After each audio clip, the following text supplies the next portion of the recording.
2ஆம் இடத்துல சனி பகவான் வந்தாலும் சரி, பார்த்தாலும் சரி, வாக்கு விஷயத்துல தொந்தரவுகள், பிரச்சனைகள்ன்றது வந்துரும். ஸோ வாக்குகள்ல வந்து வார்த்தைகள்ல நீங்க எப்பவுமே ஸோ பண விஷயங்கள்ல வந்து பார்த்தீங்கன்னா, ஷேர் மார்க்கெட் போறது, பிட்காயின்ஸ் போறது, டபுளிங் போறது, வட்டிக்கு விடுறது, இந்த மாதிரியான விஷயங்கள்லாம் போனீங்கன்னா, அந்த உடல் உபாதைகளையும் நீங்க வந்து சரி பண்ணக்கூடிய சூழ்நிலைன்றது அந்த குரு பார்வையோட அமைப்பால உங்களுக்கு நல்ல விஷயமா இருக்கு. எவ்வளவு தொந்தரவுகள், பிரச்சனைகள் இருந்தாலும் கூட, உங்களுடைய 10வது ஸ்தானத்தை வந்து குரு பார்க்குறாரு அப்படிங்கும்போது, நிறைய தவறான ஒரு விஷயங்கள், ஒரு சங்கடம், பிரச்சனைகள் வர்றதுக்கான வாய்ப்பு அப்படின்றது தான் நிறையா இருக்கு கும்பராசிக்கு. பராபவ வருஷத்தைய குரு பெயர்ச்சி பலன்கள் பற்றி நம்ம பார்த்துட்டு இருக்கோம். இந்த வருஷம் வரக்கூடிய குரு பெயர்ச்சி கும்பராசிக்கு எப்படி இருக்கும் அப்படின்றத பார்க்க போகிறோம். கும்பராசி நேயர்கள் வந்து எதையுமே வந்து யோசனை பண்ணி செய்யக்கூடியவங்களாகவும், எதிர்கால திட்டங்களை நல்ல வலுவாக போடக்கூடியவங்களாகவும், எந்த ஒரு விஷயத்தையும் அதிகமாக வெளிப்படுத்திக்காமையும், அவங்கள புரிஞ்சிக்கவே முடியல அப்படின்ற ஒரு சூழ்நிலையிலும் இருக்கக்கூடியவங்களா தான் இருப்பாங்க. கும்பராசி நேயர்களுக்கு இவ்வளோ நாளாக வந்து 7.5 சனியான காலகட்டம் விரய சனியாகவும், 2.5 ஆண்டுகள் ஜென்மசனியாகவும் இருந்து பாதச்சனியாக இப்போ மாறி இருக்காங்க. பாதச்சனியாக வந்துட்டாலும் கூட ஜென்மத்திலே ராகு பகவான் உட்கார்ந்துருக்காரு. மனபயம், பதட்டம், குழப்பம், தொந்தரவு இந்த மாதிரி எல்லா பிரச்சனைகளையும் சந்திக்கக்கூடிய சூழ்நிலை இருந்திருக்கும். இவ்வளோ நாளாக உங்களுடைய ராசியவே குரு பார்த்துட்டு இருக்கிறனால அதை வந்து சமாளித்து நீங்கள் வந்துட்டு இருந்திருப்பீங்க. ஆனால் இப்போ வந்து உங்கள் ராசியை குரு பார்க்கல. உங்களுடைய 2, 12ஆம் இடங்களையும் குரு பார்க்குறாரு. 10வது இடத்தையும் குரு பார்த்துட்டு இருக்காரு. உங்களுடைய 2ஆம் இடத்துல வந்து சனி பகவானும் உட்கார்ந்துருக்காரு. 2ஆம் இடத்துல சனி பகவான் வந்தாலும் சரி, பார்த்தாலும் சரி, வாக்கு விஷயத்துல தொந்தரவுகள், பிரச்சனைகள்ன்றது வந்துடும். ஸோ வாக்குகளில் வந்து வார்த்தைகளில் நீங்கள் எப்பவுமே கொஞ்சம் நிதானமாக இருக்கிறது நல்லது. தேவையில்லாமல் வார்த்தைகளை விடுறது கூடாது. அந்த ஜென்மத்தில் இருக்கக்கூடிய ராகு பகவான் நிறைய விஷயங்களில் ஆசைகளை தூண்டி, பேராசைகளை உண்டு பண்ணி, பண விஷயத்தில் லாக் அவுட் பண்ணக்கூடிய சூழ்நிலை கொடுத்துருவாரு. ஸோ பண விஷயங்களில் வந்து பார்த்தீங்கன்னா, ஷேர் மார்க்கெட் போகிறது, பிட்காயின்ஸ் போகிறது, டபுளிங் போகிறது, வட்டிக்கு விடுறது, இந்த மாதிரியான விஷயங்கள்லாம் போனீங்கன்னா பணம் வந்து லாக் ஆகக்கூடிய சூழ்நிலை வரும். அதனால் அதை வந்து பெருசாக எடுத்துக்காமல் அந்த விஷயங்களை தவிர்த்துட்டு நீங்கள் வந்து நிதானமாக அடி எடுத்து வைக்கிறது தான் நல்லது. நீங்கள் கேட்கக்கூடிய நேரங்களில் கேட்கக்கூடிய உதவிகளும் கிடைக்கும். நீங்கள் உதவி பண்ணி நிறைய பேர் நல்ல வாழ்க்கை அமைச்சிக்கக்கூடிய சூழ்நிலையும் இருக்கும். ஆனால் உங்கள் ஜென்மத்தில் இருக்கக்கூடிய ராகு, 7ஆம் இடத்துல இருக்கக்கூடிய கேது வந்து உங்களுடைய வாழ்க்கை துணைக்கும் உங்களுக்கும் ஒரு மர்மமான, ஒரு போராட்டமான, ஒரு உள்ளுக்குள்ளேயே ஒரு உட்பூசலான சூழ்நிலைகளை கொண்டு போய் கொடுக்கக்கூடிய வாய்ப்பு வந்துடும். துணைக்கு ஏதாவது உடம்பு தொந்தரவுகள், பிரச்சனைகளை கூட கொடுக்கக்கூடிய வாய்ப்பு வரும். அவங்களுக்கு ஒரு ஏதாவது வந்து இடமாற்றங்கள் கொடுக்கறது, உடல் உபாதைகள் கொடுக்கறது, வேலை விஷயத்தில் பிரச்சனைகள் வர்றது, இந்த மாதிரி கூட கொடுக்கும்.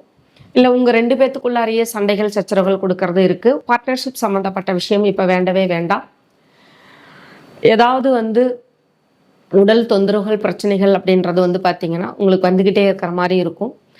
அந்த உடல் உபாதைகளையும் நீங்கள் வந்து சரி பண்ணக்கூடிய சூழ்நிலைன்றது அந்த குரு பார்வையோட அமைப்பால் உங்களுக்கு நல்ல விஷயமா இருக்குது. எவ்வளவு தொந்தரவுகள், பிரச்சனைகள் இருந்தாலும் கூட உங்களுடைய 10வது ஸ்தானத்தை வந்து குரு பார்க்குறாரு அப்படிங்கும்போது தொழில் சம்மந்தப்பட்ட விஷயங்களை நீங்கள் நல்லா முன்னேற்றமாக வரக்கூடிய ஆண்டாக இருக்குது இந்த வருஷம்.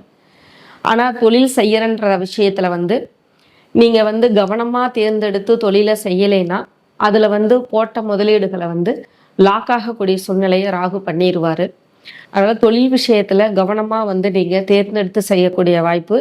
ஆனால் தொழில் தொடங்கலாமா, செய்யலாமான்னு அதுக்கான சூழ்நிலை நல்லா இருக்குது. உங்களுடைய திசாபுத்தியும் நல்லா அதுக்கான ஒத்துழைப்பு இருந்துச்சுன்னா தாராளமாக தொழில் செய்யக்கூடிய சூழ்நிலைன்றது உங்களுக்கு நல்லா இருக்குது. ராகு பகவான் அப்படிங்கும்போது பார்த்தீங்கன்னா உங்களுக்கு மனசில் வந்து ஒரு சில சங்கடங்களும், பிரச்சனைகளையும், உங்களை வந்து தவறாக சுட்டி காட்டக்கூடிய ஒரு சூழ்நிலைகளையும் உண்டாக்கக்கூடிய சூழ்நிலையை கொடுப்பாரு.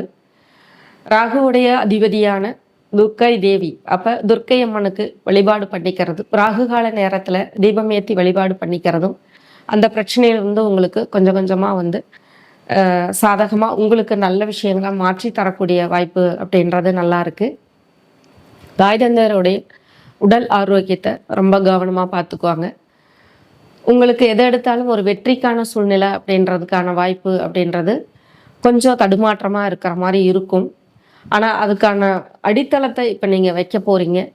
அதனால் வந்து தொழில் விஷயம், வேலை விஷயம் அப்படின்ற இடங்கள்லாம் நல்லா அடுத்தடுத்த கட்ட வளர்ச்சியாகவும் முன்னேற்றமாகவும், தாய்தந்தரோட உடல் ஆரோக்கியத்தை கவனமாக பார்த்துக்கிறதும், குழந்தை சம்பந்தப்பட்ட விஷயங்களில் அவங்களுக்கு ஏதாவது சின்ன சின்ன உடல் உபாதைகள் இருந்தால் கூட அது சரி பண்ணக்கூடிய வாய்ப்பும், நல்ல ஒரு முன்னேற்றமாக ஆண்டாக வரக்கூடிய சூழ்நிலை இருக்குது.